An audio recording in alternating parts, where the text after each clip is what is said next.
Okay, welcome. Today I wanted to offer some reflections about workaholism, about boarding school syndrome, timetabling, and I want to link this in as well into sexuality and suppression of emotions as well, and suppression of sexuality, and just how that links into to the work of Nick Duffell. Okay. So I was just about to do a video about timetabling because last week I did a video about why a theory I have about why we struggle as a nation in the UK, but I also see in the US to a certain degree, we struggle to stop.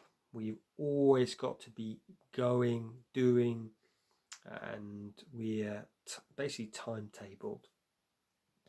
And as I was researching that, I realized I did a video about this a year ago.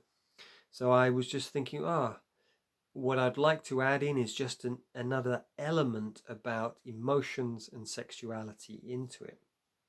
So, my own experience of this busyness, not being able to stop, I noticed at school.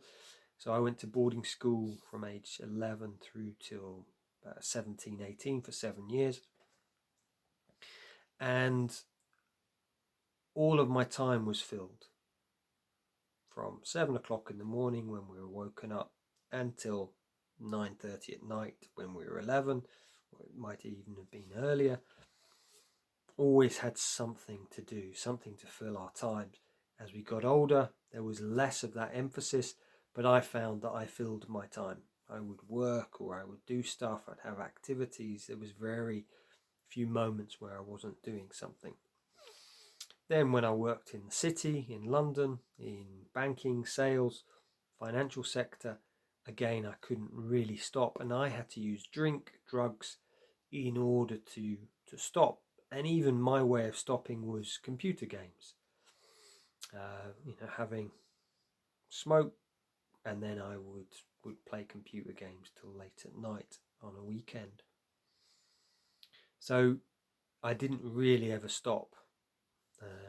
And so the only time I started to stop was when I reached the monastery in my late 20s, 26, I was there, and I found that I realized that I couldn't stop again. I was just always doing. Well, the problem was because I was living in the same space that I was actually working, it meant I was on 24 hours a day. People would knock on my door, so I never felt like I could get away, and this just got harder and harder and harder until I eventually had a breakdown. I had to train myself to just say stop. And this is a practice. If you found that you can't stop and you are in this still from boarding school timetabling, or you have these workaholic tendencies, especially coming up to Christmas, because we have this space and sometimes we struggle because suddenly our structure changes. As some of the boarding school survivors community talks about this idea of a split life, home and then work. And, we struggle. And so one of the practices I learned in the monastery was I'd just sit, I'd focus on a point on the wall, and I would set an alarm for 10 minutes, 15 minutes. I didn't do this in the monastery. I just sat for ages. And I would just sit there, look at the point on the wall, and I would essentially meditate. And I'd want to get up. I'd want to do stuff. I need this, I need that, I need to write. And it was just, sitting. Different from meditation.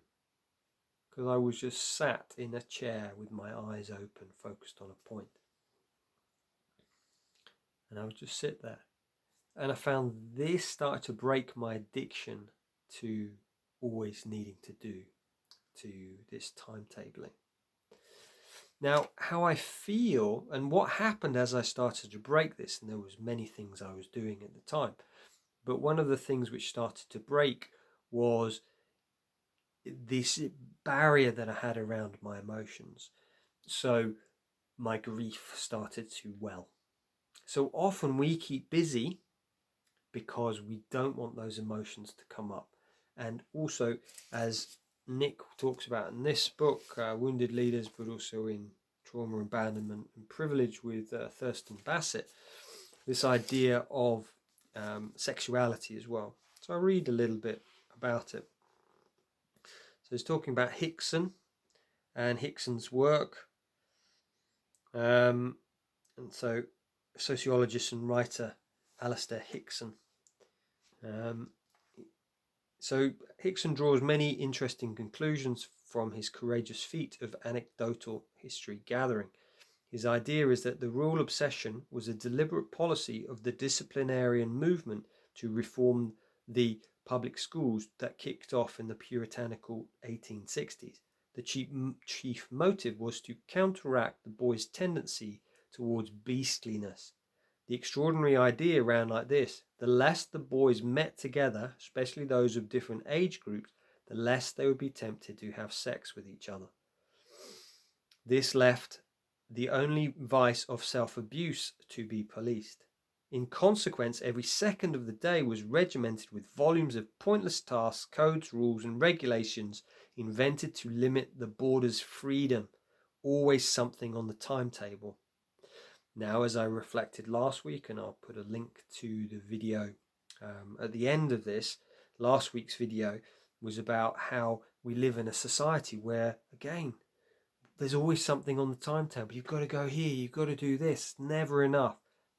In the UK or,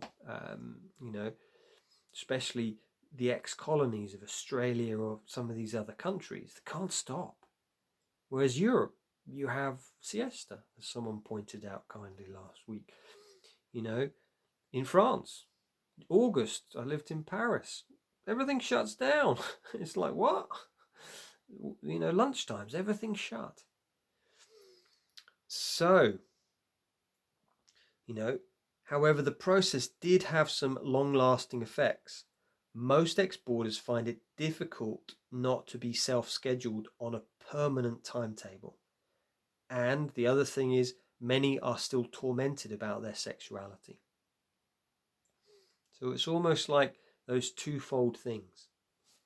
That the timetabling, the busyness that boarding school installed in us, the reason being was to stop us being sexual with each other, to stop these feelings, these emotions coming up, this homesickness that I've spoken about before.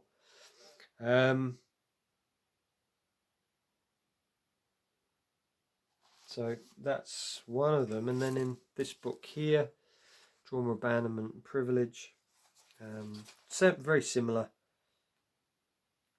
And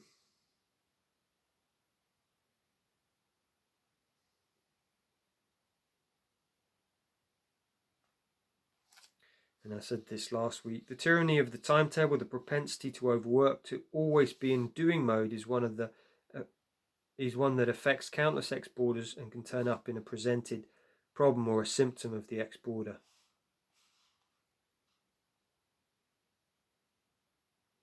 Yeah, we call it timetabling on page 63, and it is one of the universal curses of ex-boarders. Though, of course, it can be useful at work. When it rules domestic life, it is a calamity that therapists will need to spot, name, and do their best to help and tame. It affects all boarders. And he talks about Orwell there. And he talks about that in his book, Gathorne Hardy. And this is from George Orwell. It is now 16 years since my first book was published, about 21 years since I started publishing articles in the magazines. Throughout that time, there has literally not been one day in which I did not feel I was idling, that I was behind with the current job, and that my total output was miserably small. Even at the periods I was working 10 hours a day on a book or turning out 4 or 5 articles a week, I have never been able to get away from this neurotic feeling that I was wasting time. So that's really fascinating to hear that there's someone who feels like they were always being lazy. So just some ideas there. Other things which really help is I found meditation. Having a time for meditation every day. Breath work as well, just following the breath. Different things. You can do the box breathing, in for 4, hold for 4, out for 4, hold for 4. You do that 5 minutes or 10 minutes. That just helps to break that addiction we have to doing. Got to do. That being said, emotion can come up, and it's welcome. It's got to come up. We've got to allow these emotions to flow, and maybe, sexual feelings. They're all welcome. And the other thing I found useful for this stopping of timetabling is reading, but not reading novels, but reading spiritual books. This is a book I've just received yesterday. A lady called Anne Power, who I am interviewing on the podcast in a few weeks. And it's just reading things like that, and then read a bit, sit, reflect. Just sit in stillness. Like read and then sit in stillness. Read and then sit in stillness. So just some ideas there about where that comes from. And if you look at the UK, we are very sexually repressed in comparison with France, comparison with other countries around the world. And looking at that, could it be, because we just don't allow ourselves just to stop, just to, get bored, to idle. We've always got to be doing. And so, I'm looking forward to reading that.